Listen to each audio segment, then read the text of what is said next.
Hey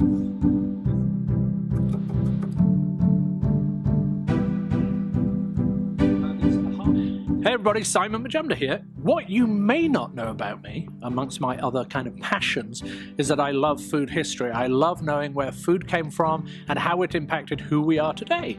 So I got together with my good pals at the UCLA Department of History, and we decided to create a series of dinners called Convivium. Convivium comes from the Latin for getting together and having a good time, which is what we're going to do tonight. So each meal will take either an ingredient or a theme from history, and we will serve a multi-course meal, and in between each course we will allow an academic to talk about the history of that ingredient or that time in history. A little of the mayonnaise on it, and then so tonight our ingredient is magical. It's saffron, the most expensive ingredient on earth, about $1,000 a pound, little stems of the crocus, and we're using them in lots and lots of different courses. So why don't you come with us on this magical journey through the world and the history of saffron? It's going to be a lot of fun. Saffron martini. Cheers.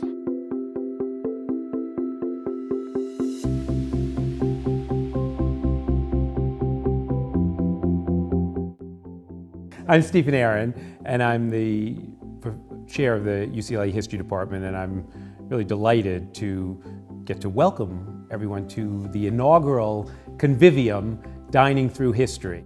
I think with this food series now, with this dining series, we have the opportunity to bring forward all sorts of really exciting historical scholarship, but make it in a particularly digestible form, where we're going to reach down people's throats and show them the ways in which history has mattered and the ways in which food has mattered in shaping that history. Saffron also started out its career partly as a dye stuff, and dye stuff. So you can actually use it as a dye. Particularly delighted also that we have my colleague Sanjay Subrahmanyam as our sort of guest speaker this evening, working alongside Simon in thinking about the menu that we've developed and thinking about the ways in which we could bring historical nuggets to the table. Therefore, saffron is kumkuma. Kumkuma is a Sanskrit word which is etymologically curcuma, and which is etymologically then the French curcuma. So there it's being actually used in the sense not of turmeric, because turmeric is not a sign of distinction, but saffron is. It seems to me there's no more splendid way, no more tasteful way, how about that? No more tasteful way to do that than by using food, using cuisine to highlight those connections and comparisons and the changes over time. You know, we often think about food in a number of different ways. We think about it from a nutrition point of view, obviously, because we eat to live. We think about it from a sustainability point of view, because so many of us are now quite rightly concerned with where our food comes from.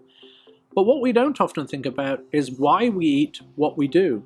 Why is barbecue such a big deal in the South? Why is corn such a big deal in the Midwest? Why does America have a love affair with beef?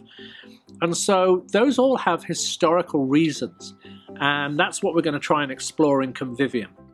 I think this series, as we move forward, will be an opportunity to celebrate global cultures and to think more seriously also about world history and the ways in which cuisines past and present help us to understand who we are and how we came to be who we are, which are the central questions that we as historians want to tackle.